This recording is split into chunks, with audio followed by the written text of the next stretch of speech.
Karen reveals she had a bit of an epiphany when she recorded her first dance in front of a live studio audience.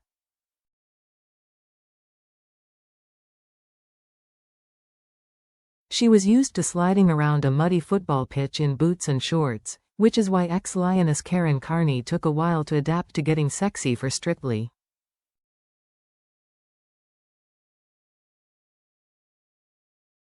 But gliding around the dance floor in dresses and heels is something which the winger-turned-TV pundit says she's embracing while she's competing on the BBC One dance contest.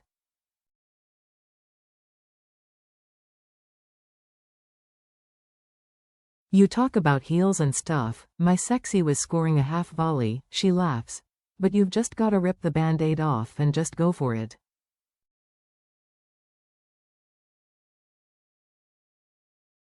Karen, who continues her Strictly journey tonight with pro-partner Carlos Shu, reveals she had a bit of an epiphany when she recorded her first dance in front of a live studio audience.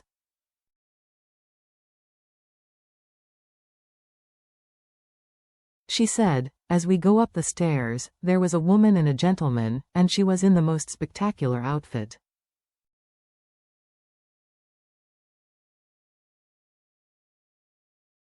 And I said hello to her. I said, 'Have you been before?'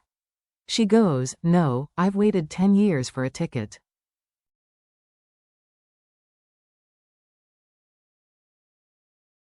And the thing is, when you're on Strictly, you owe those fans, you owe it to them.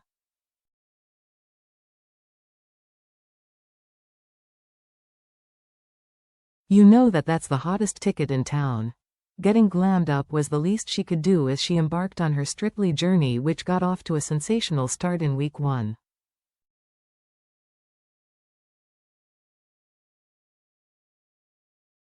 She delivered a mind-blowing jive to the sound of One Way or Another by Blondie and found herself at the top of the scoreboard with 31 out of 40 points from the judges, who all heaped praise on her.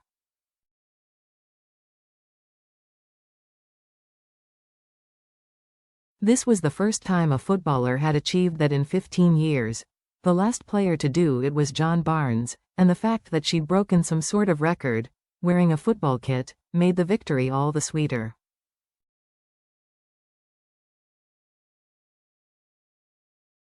Talking on her Long Story Short podcast, Karen said, "The only way I could describe it was I've been retired 6 years.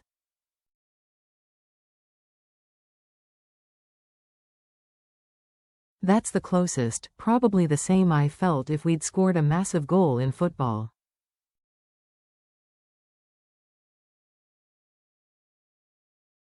That adrenaline, the crowd and the feeling. And you know, when you've played a game where it feels right, that's how it felt.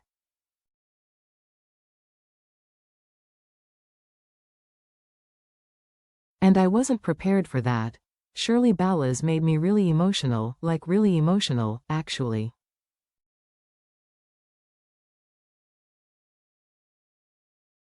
You could see it like took me away. I was never prepared for judges or crowd or the clauditorium.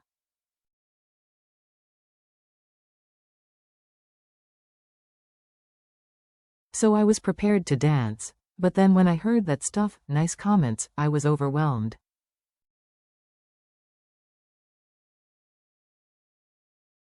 I couldn't really cope with it. Thank God, Carlos was there because I just leaned into him.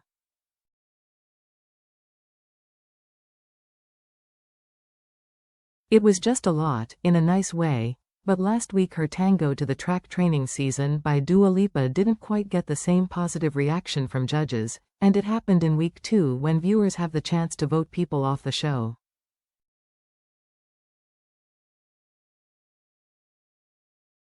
Although the viewer vote mean they avoided them ending up in the bottom 2 and the dreaded dance-off, the judges' marks plunged to 20 out of 40.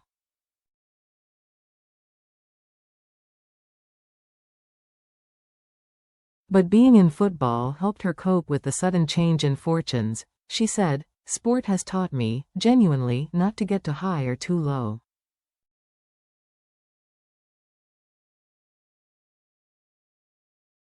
Topping the leaderboard was amazing and I'm really grateful. But we have to park that.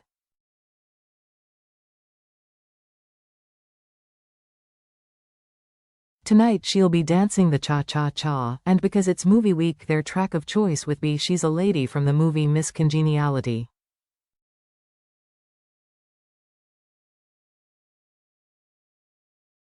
The theme this week is quite apt given that Karen and Carlos have had their own mini-drama going on where things got a little messy during rehearsals.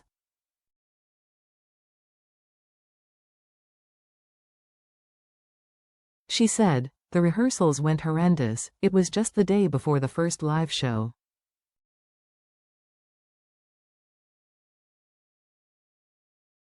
There's a bit where I did a spin, and as I've spun and I've elbowed him in the nose and it bled.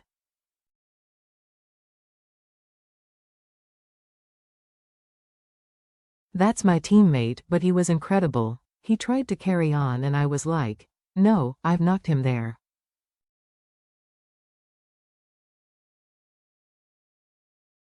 There's no way he's coming back from that, so we had to cancel like our bit and they were like, he can't dance because if he raises his heart rate it will keep bleeding.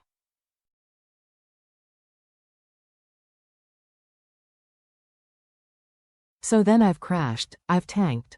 I was really upset that I'd hurt him and obviously Carlos is quite precious, isn't he?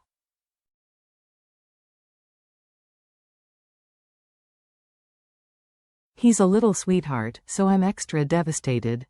After that they struggled to regain their mojo in rehearsals, so she did what she's always done and turned to her footballing mates for help.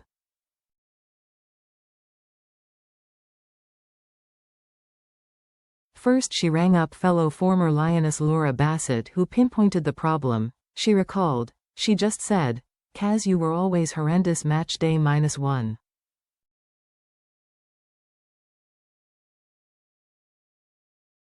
You were horrendous, you didn't run, you didn't move, you didn't do anything. You were awful."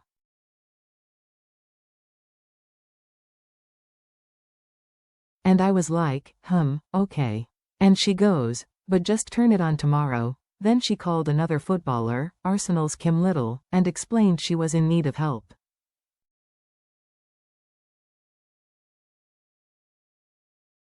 In a triumph for Anglo-Scottish relations, she dropped everything to come to her assistance.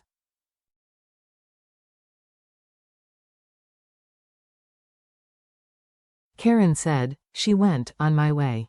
And she just drove straight to me. Like, what do you need?" I was like, I need coffee, I need a hug, and I need a drink.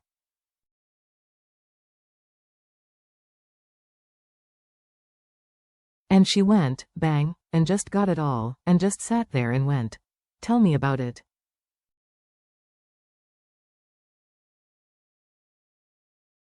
So I owe Kim Little a lot. I do. Because I was thinking, don't go into how I would have done in football, where it would have affected me.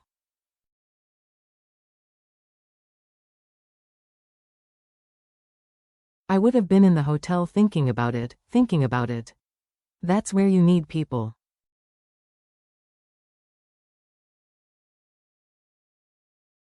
She literally dropped everything and was like, "I'll be there." And she literally had an hour, and then she had to go to Arsenal.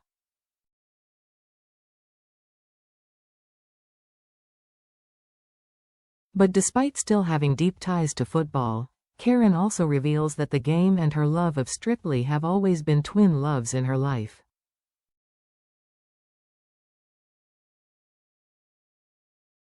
She said, "Even after games, I'd get in the car and I'd put the iPad on and I'd watch the live show.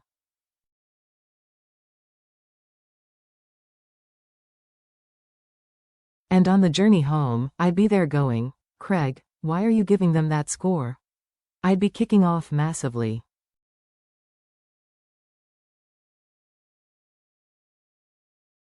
But it's so joyous, it's like it's dark, it's cold through the winter, and you're like, what's my happy place? It's Strictly."